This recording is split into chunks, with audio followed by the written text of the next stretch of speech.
এবার বলি 8 মূলাঙ্ক, 8, 17, 26, 8, 17 আর 26 জন্ম তারিখ যাদের। 8 নিয়ে একটু কথা বলা দরকার।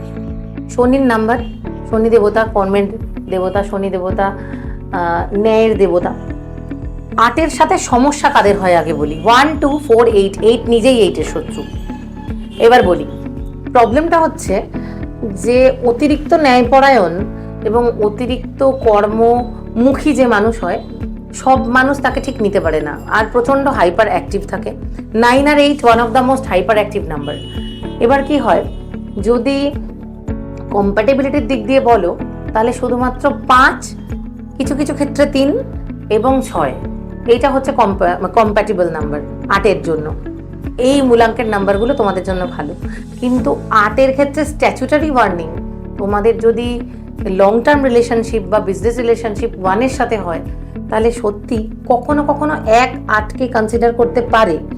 1-8-এর অনেক কিছু মেনে নিতে পারে, কিন্তু 8-1-এর প্রায় কিছুই মেনে নিতে পারে না, কারণ এদের এটা একটা চিরন্তন ঝামেলা। সো এই জিনিসটা তোমরা কম্প্যাটেবিলিটির ক্ষেত্রে কনসিডার করে দেখতে পারো।